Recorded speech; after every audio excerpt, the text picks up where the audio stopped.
We're rolling. Hi, I'm going to show you my workshop studio thing. So it's over here. You can probably see it used to be a garage, and with the help of some friends we put some doors where the up and over door used to be and filled it out with insulation and wood and stuff, and it's been great actually. I used to rent a place and it was expensive and cold and bigger, but I can deal with that.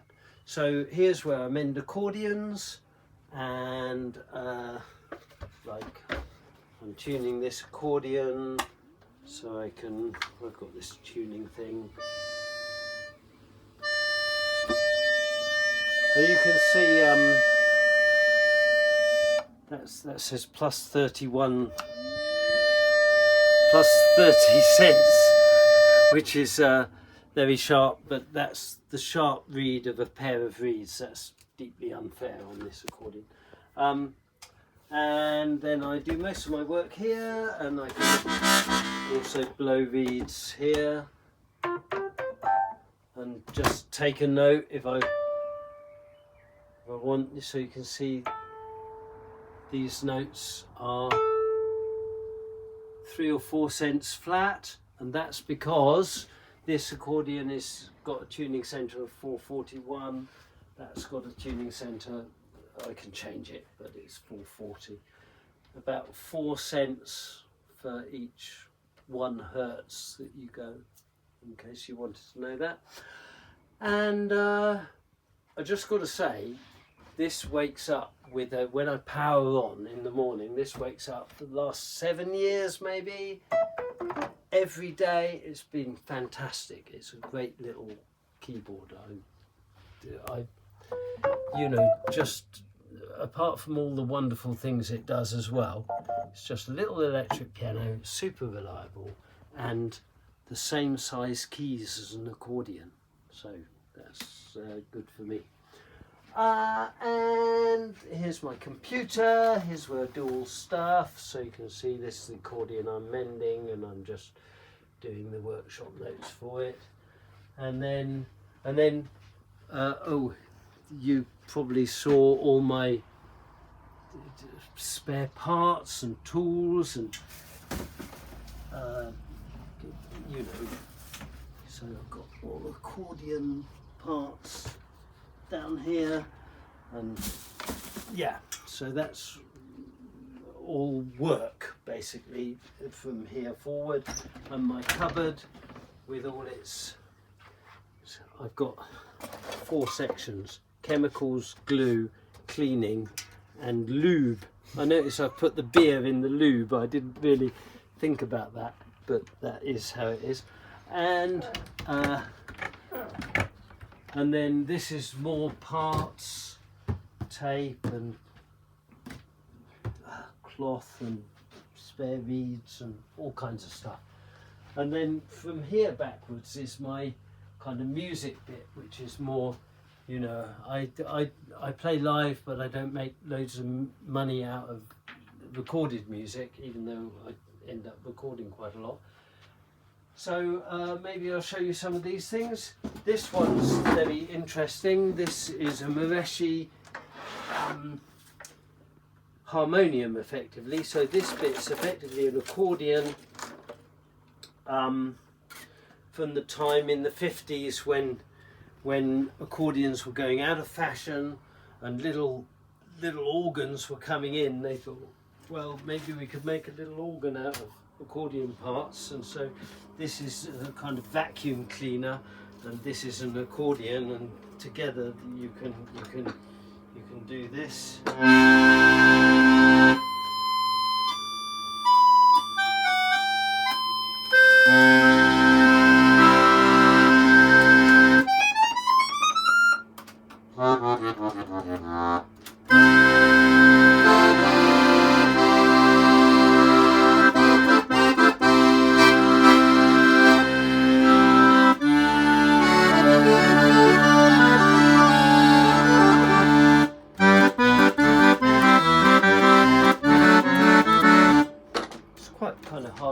but it's quite loud. I don't know if that came across, but it's an interesting thing. You don't see very many of those. And then we get my Hammond. This is the last of the tone wheel Hammonds. So it's got little rotating wheels with cutaways in them and a pickup, like an electric guitar pickup, but not one, maybe 270. So there's What's the model number? this is a T100. That was Nick behind the camera. Thank you, Nick. Model number T100. It's the T series. It's the same technology as a T202 or various others. So you've got one wheel doing that, another.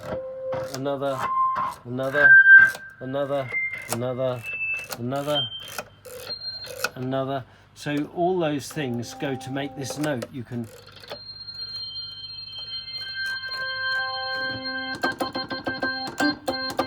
and even though you could hear that sounds like an arpeggio,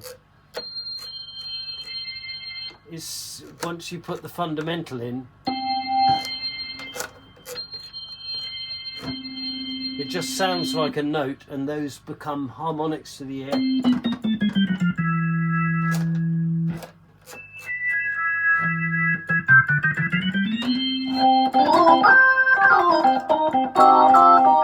And it comes out of these Leslie speakers, 2 Leslie speakers, and you can hear them going wah wah wah as they go round, because the horns come.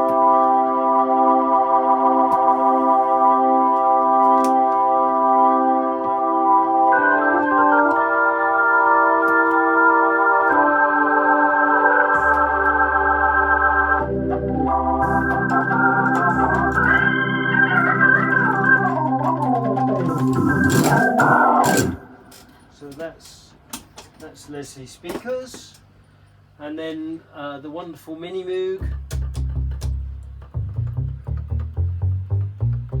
with the bass sound at the moment.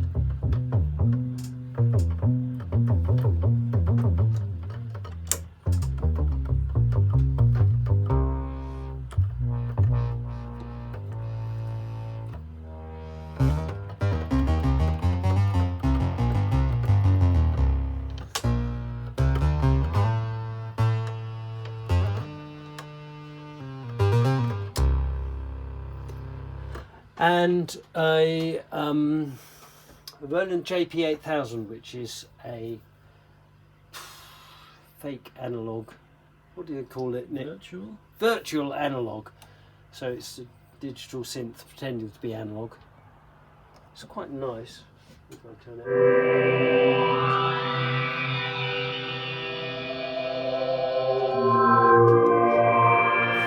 on. It does a lot of different things.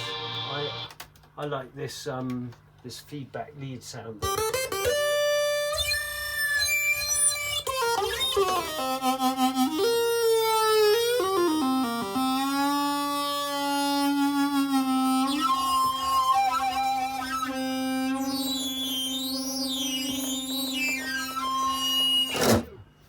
So that's good.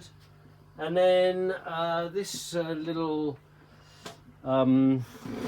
just an effects rack with a few things in it. It's got a reverb in it. Hello, is that on? Hello. Yeah, you can get that's That's called med. It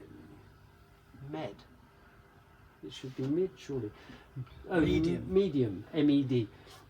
Medium vocal plate. So I just have that available on my desk for all the things that are going into it. So what's the unit called? It's Elysis Quadriverb. With I replaced this display. There's a video I did about how to replace the display, because you couldn't read the old one because it had faded to insignificance. Lovely old Roland drum machine, which is not a CompuRhythm, which is the one that costs thousands of pounds, because you can't program it, but it still sounds great. It is very nice, and you can do lots with it. You can change all these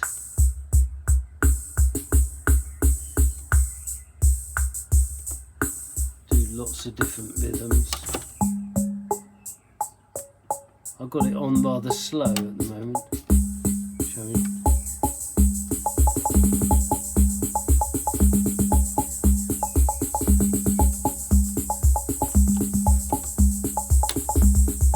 And then once you've got it going,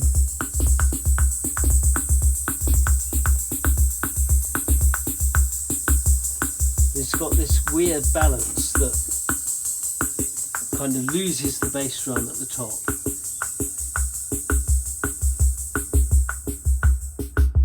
And then loses the hi-hats at the bottom, which is quite useful.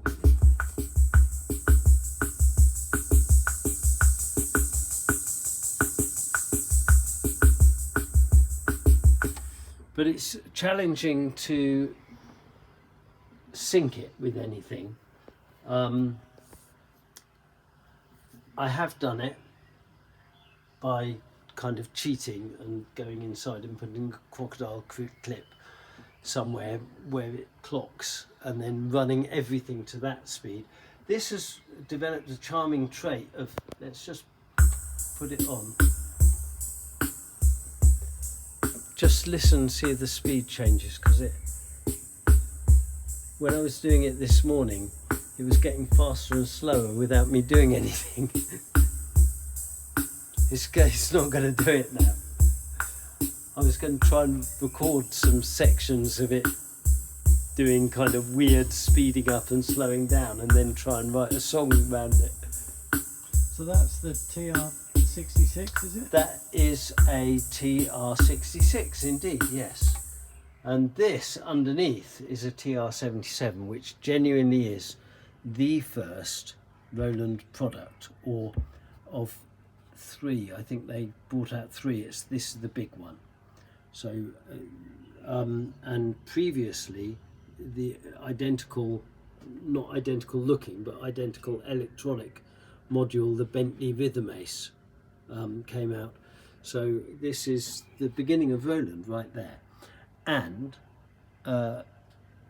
I've put a mod in which allows me to take each drum from a beat step. So that's not it. That's coming out of here, because the hi-hats here are terrible. So I use the bass drum and the snare from this TR-77. The hi-hat is that's supposed to be triggered by a drum pad, but I'm just triggering it with the Arturia, and it does work mostly, but sometimes it double triggers like that. Triggers on and off, but I can deal with that. And then those are all the sounds I've got patched at the moment, but there are in fact 10 or so sounds in there, so there are more than that. But so you can this is playing the Moog as well.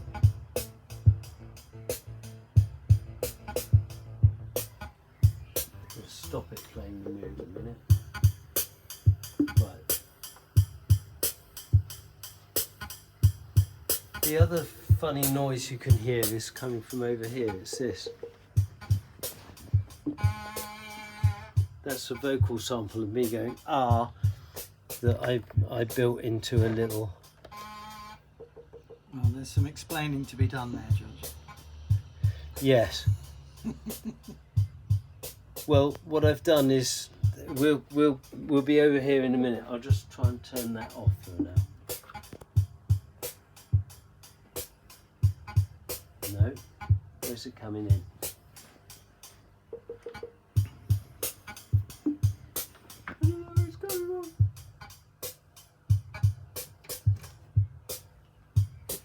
It's this one. Right, okay, we'll just let that live now. Right, so so this is the TR-77, but with nicer hi-hats. Oh, I'm all echoing, so maybe I'll turn that mic off. TR-77 with hi-hats from the TM2. What's the cool box on top of the 77? Oh, that's not plugged in. It's a something or other. We want to see it. Yeah, EF303. I knew it was a 303. It is fantastic. Maybe shall I plug it in and see? I think it's loomed into the desk. It might even be loomed into the clock of the thing.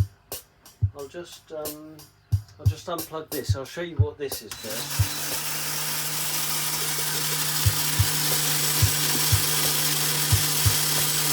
I built that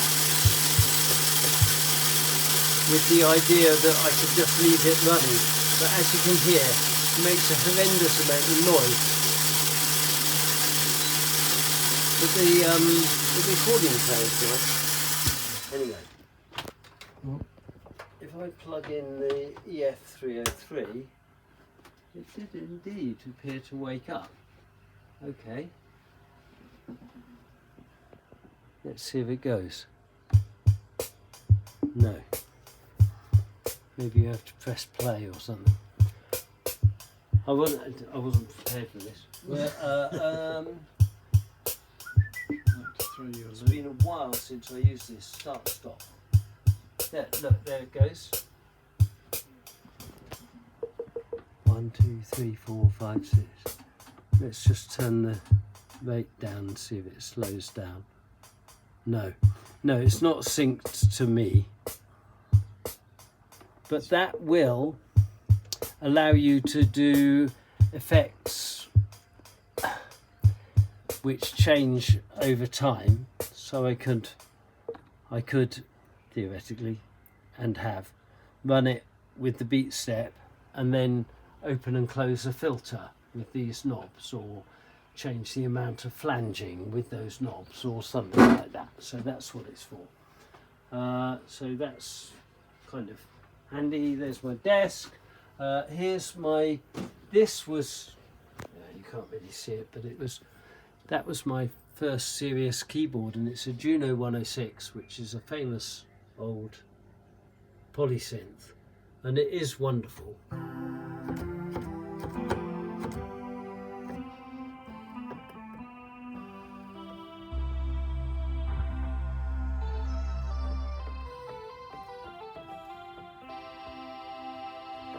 And I've got a few little problems. The voice chips go, and I've got some spare voice chips, but I need to put them in. But it's mostly working, and you can use it for some nice things. Here is a WEM Copycat, which has been... Here we are, we can talk into the WEM Copycat like this. So if I take that out, then you've got nothing, and you've got, here's the erase head, the record head, and then 1, 2, 3 playback heads. You can see this one is not matched, and it's in fact just out of an old cassette deck. And because there were 2, there's one over here as well, and because they're just joined together, you could actually put as many as you wanted. So I can now go 1, 2, 3, and you can see I've got this on blue tack, so I can move it about. And in the original, these 3 are evenly spaced, and I thought, well, what's the point of that when you can just have one and do it with this. So that was the same as doing that, really. And so I've put it offset, and then I've got a 4th one here, and I've put it way round the tape, so you get a much longer delay. which is much more interesting in my opinion. And also I put this is a dimmer switch which allows you to slow down the speed of the tape and speed it up again. Thanks to Look Mum No Computer for that, because it's not obvious that you can change the speed of the motor, and he pointed out in a lovely video that you could just buy a dimmer switch and wire it in between the mains feed to the motor, and it would do exactly what you wanted, which is slow down the thing, which is fantastic. It's really useful. This will go pop when I turn it off, I'm sorry about that, but it's just the way of this old stuff. String machine corner. Well, string machine and FM. So we'll start with the FM. This is not a DX7, it's a DX11, which is different but interesting. It's got fewer, what do they call them? Algorithms. Operators, that's right. It's got fewer operators, but you can start with different waveforms, so that kind of makes up for it. And it is very classic FME sound, and also unlike the other not DX7s, DX21s and things like that, it's got a lovely heavy metal case, it's got touch sensitivity, it's got aftertouch, it's got all those things you want. So if you don't buy a DX7, because they're quite expensive because people have heard of them, buy a DX11. That's my little tip. And so there's, let's do some sounds. So this is some string sounds.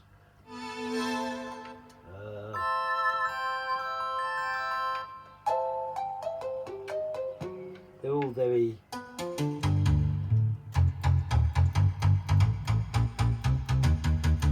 you can hear they're very well, I can hear they're very FM, and it was there was a little era from if you think that the first Eurythmics album, what was that famous song?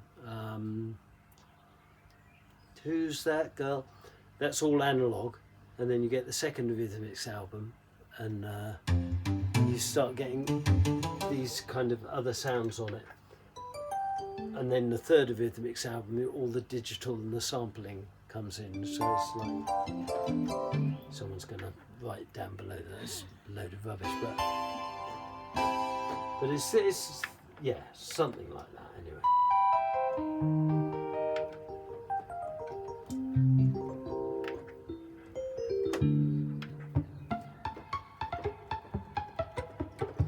These are all kinds of sounds that I think they deliberately preset sounds that you couldn't really do on things like the Juno, which was the generation before. So the analog polysynths couldn't do these sounds, especially things like this. What have they got?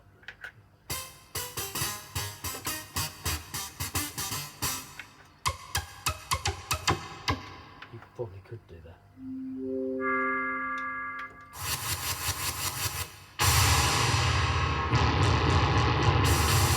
Sounds almost digital, that, doesn't it?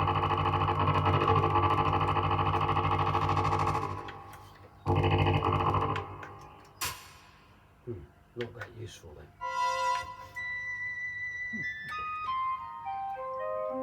And then we come to this. This is Nick's synth. Thank you, Nick, for filming. And so this is kind of on loan.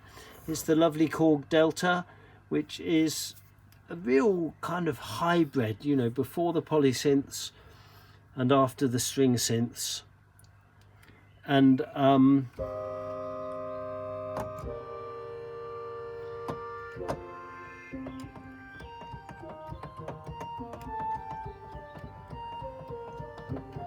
lots of lovely sounds to be had.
get carried away playing it actually.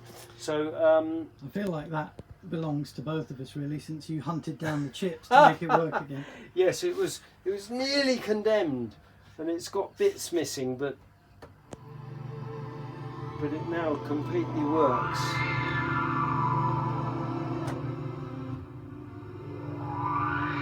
Imagine having nothing but a Hammond organ and then being faced with this. You just think, oh my god, I can write music. And what kind of synthesis does this use? It is, so we didn't do the Philicorda, did we? No. So the Philicorda is basically the same technology as a Philicorda with some filters and some modulation. So after the Hammonds and their little whirling things with pickups and very expensive mechanics, someone discovered that you could make a square wave with a couple of transistors. And I guess transistors only came in the 40s or 50s, or I don't know, and they got cheap enough to use in, So suddenly you've got here one square wave oscillator, and you can then filter it.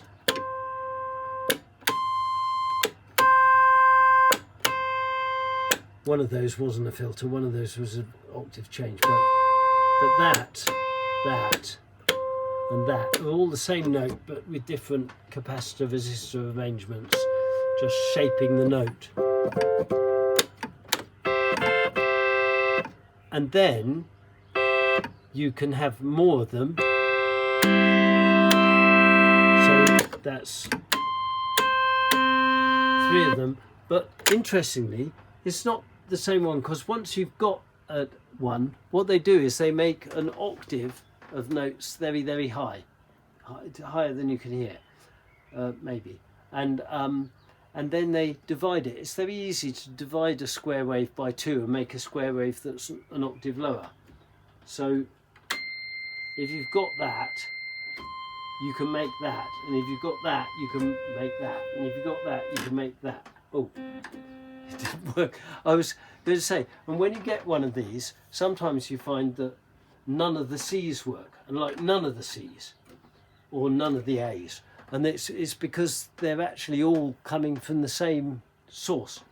And so once you've made all these notes, you've got a fully polyphonic instrument, so I can play all 12 notes at once, unlike the Juno 106, you can only play 6 notes at once, and the Moog is the monophonic, it's only 1 note, but this is fully polyphonic, and then because it's an oscillator, you can give it some vibrato.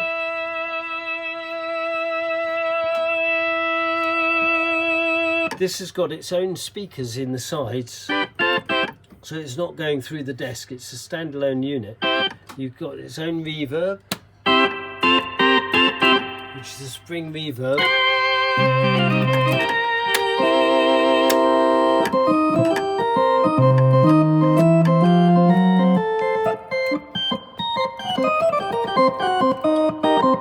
It's a very good instrument, really.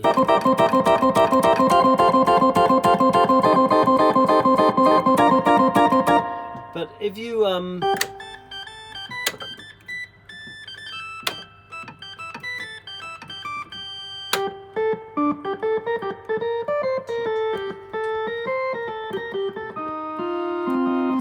if you kind of get bored of that organ sound, it starts and it stops without, fading in and fading out, and it's always that square wave sound. So if you come to here and you set it up like this, then you get pretty much the same thing. Let's do this.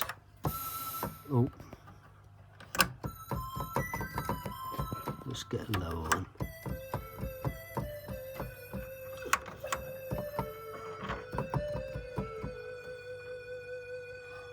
no vibrato. Oh, that's the tune.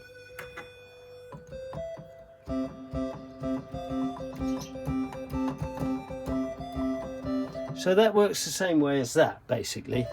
But now they've added because there's some clever Kia chips, which are the ones that we had to find to make it work again. It remembers what you've done when you let go, so I can have that, which suddenly makes a whole load of difference, because I can go, and then I can also fade in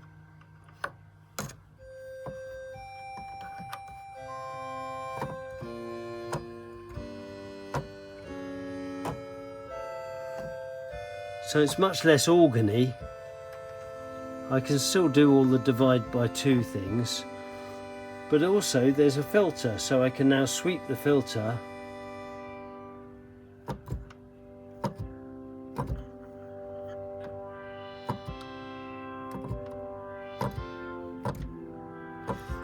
but I can use these envelope controls to sweep the filter for me if I want.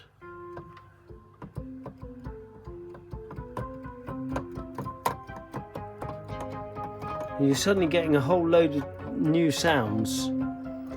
So that's the synthesizer section, and before that you had what was string synths, where you had so this is the string synth section, which uses the same square waves just shoved off, and then all you've got is an attack and a release, so I can start slowly and let go slowly. And the only reason that sounds so different is it's through a clever chorus unit.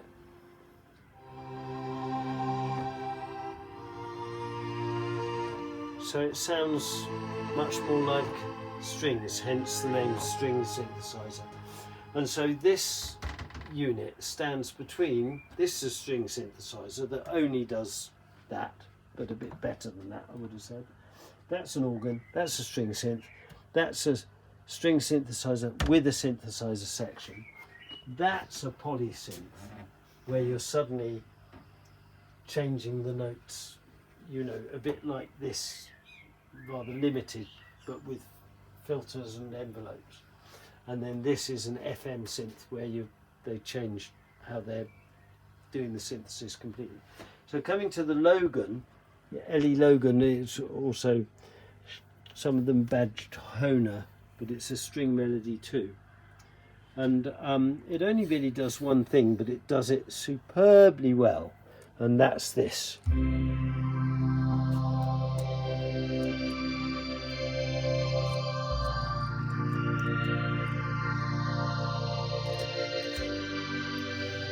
And in fact, Jean-Michel Jarre, who famously used, I've got just a Behringer copy of a small stone phaser. There is small stone is electroharmonics, but the Behringer one does a fairly good job. I've modded it a bit, but if I turn it off, it will be a bit louder, because they're famous for cutting the volume. So the string synth on its own sounds like this.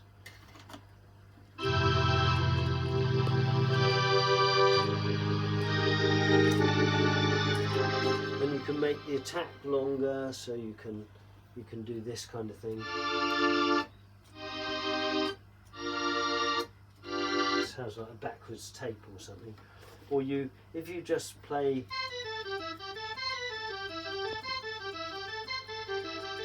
And then you add in sustain, it sounds like you've got loads of reverb on it or something, but you haven't. It's just the tails of the notes. And again, it's fully polyphonic.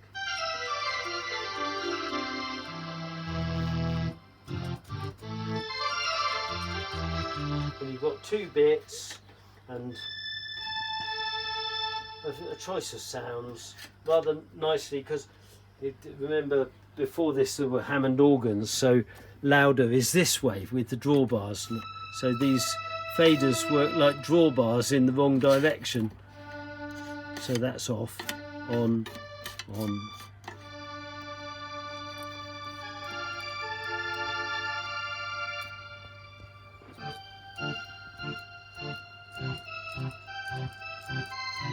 And then it's got a bass section which is absolutely brilliant. I love the bass section, which if I turn all this off you'll hear it.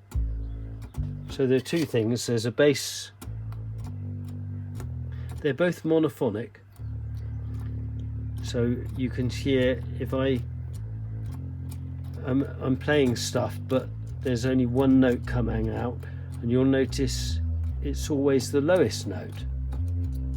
So if I put some of this in,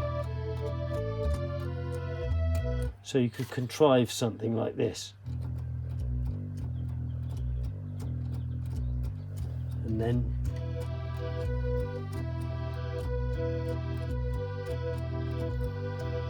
so you get a full chord but one bass note. And then this one has attack, which is lovely, like a boom. But if you legato, it won't play. It will only play if you release, and then like the percussion on a Hammond organ. Not that Hammond organ whose percussion works a different way. We'll do a different video on that. So if you combine the two, so this is the lowest note priority one, that's the boom, only if you do a new note and put some chords in, and then above here it's this, so that's going to be my lead, this is going to be my accompaniment, maybe something like that, quite quiet maybe, and then this is going to be my bass.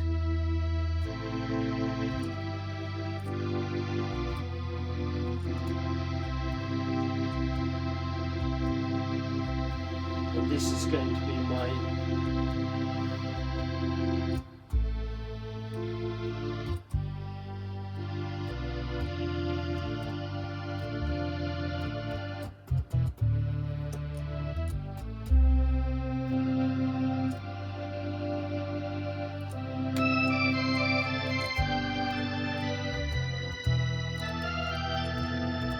I'm just making this up, I don't know what I'm doing.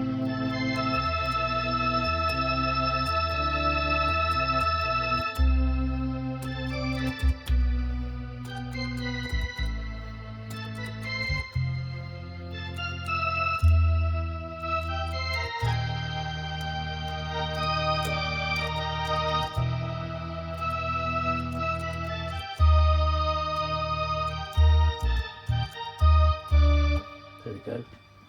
Bit of, fake yes. And yeah, so it's all about kind of how you played it, and you don't have to think about that anymore with modern synths, but at the same time it means you don't do things that you might not have done, so I quite like that. This is just another desk because I ran out of room with that one. This is my piano. It does everything. It's a VK88 Roland piano, and it's got extra cards in it to do lovely grand piano, and also to do a load of electric keyboard sounds. And to be honest, I just leave it on a piano and it's my piano, and so it wakes up when I turn on in the morning. I sit here, and it just means if I'm at the computer and I just think of something like I've got a piano here. I've realised through this video I always could do that. I think I learnt to do that when I was 4 or something. And then behind it we have my homemade synthesizers mostly. That's a Eurorack unit, but everything else there's homemade. There are a couple of Behringer units here, and it's very fun. I started in lockdown making the isolator, and it's got 1, 2, 3 VCOs, a bit like a mini Moog, and then a mixer, a bit like a mini Moog, and then that's an offset scaler, which I'll talk about that at some other time. VCA, so you can use the ADSR here to make the note a bit like we were talking about on the Delta, and then it's also got a clock divider and a little sequencer and a load of other modules. Oh, and of course a filter. So if I set the beat set running,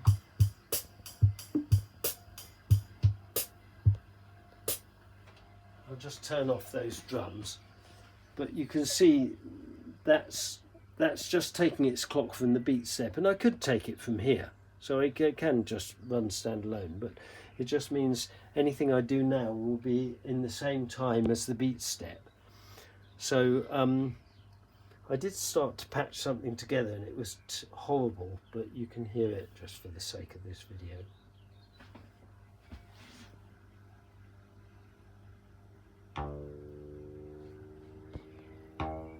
This is Clara. Clara is a chaos synth, so it won't be in tune or in time or anything, but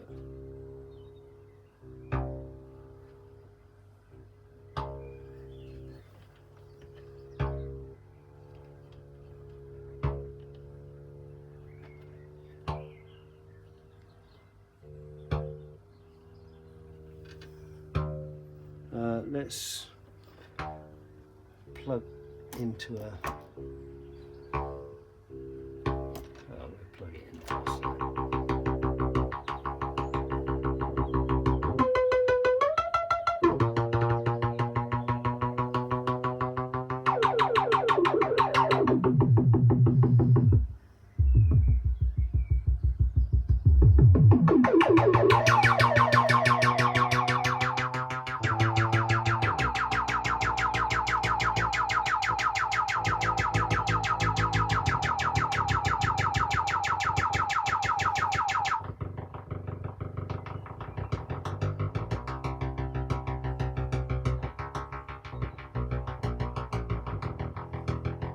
Don't ask me what's going on. So that's Clara, and there are a lot of other, there are 2 whole modules I'm not using that do other crazy things. So it looks like you made Clara from a cannibalized mixing desk. Yes, that's one channel of the mixing desk. That's the effects send unit of the mixing desk that I'm not using, and then these are the circuit boards, but I've just stripped off the components, or not all of them in some cases, and used them as panels. So those are from inside the mixing desk that died, as it were, and the case is the bottom of the mixing desk. So it's all kind of recycled, which is quite interesting.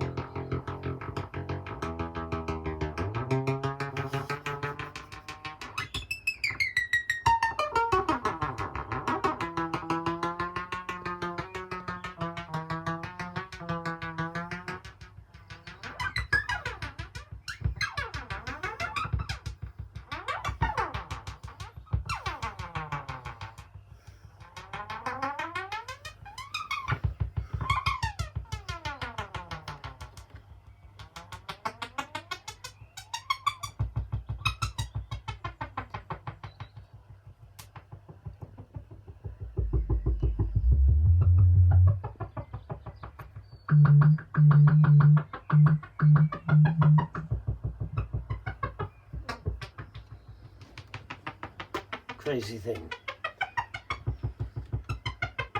I'll put her back in there so she doesn't make so much noise.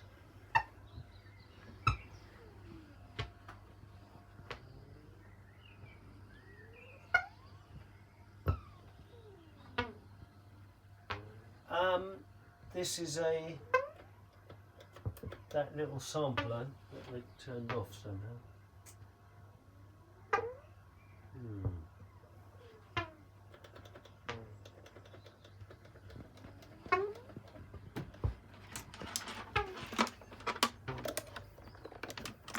cross come out here, it goes in here. Oh yeah, I unplugged it, that's why.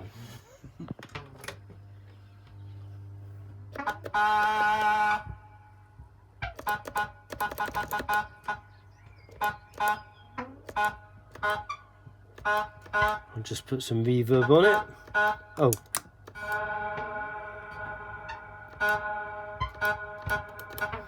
So now you can see that the isolators playing it. Every time one of these is down, I can put them all down if I like.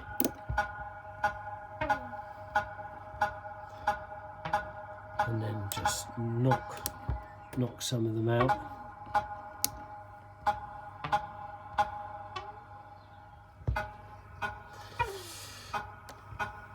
And again, we can run it fast or slow.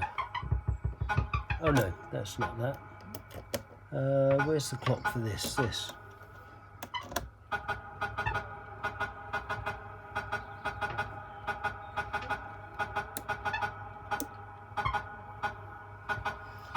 So if we put the drums back in,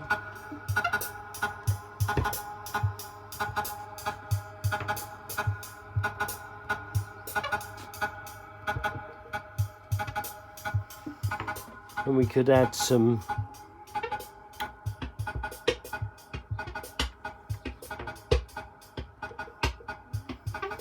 you can hear this sample's a little bit late. I could change the sample, I could go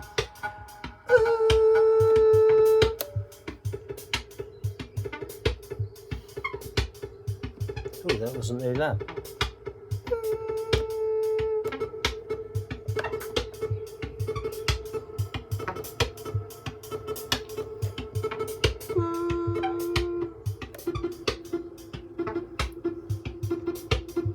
Hello, and you can change it to hello.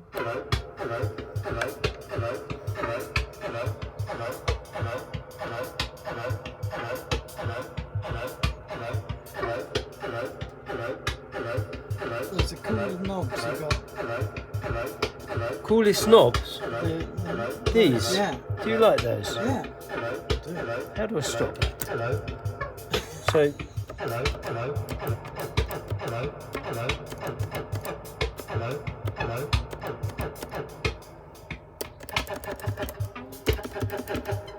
yeah. Oh, we could do 19. 19. Sounds like oi oi oi is supposed to be no no no. No. 19. 19. I'm not getting the n, am I? No. 19. 19. That's better. 19.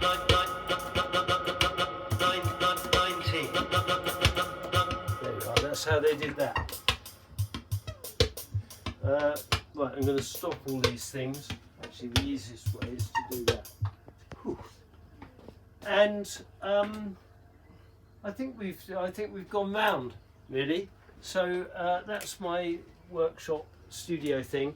I mean, I've got a DAW or DAW on my computer, of course, so I can record all these things if I either put up mics or shove them straight into the computer, but that's kind of a bit more boring, and so I hope you like my little workshop.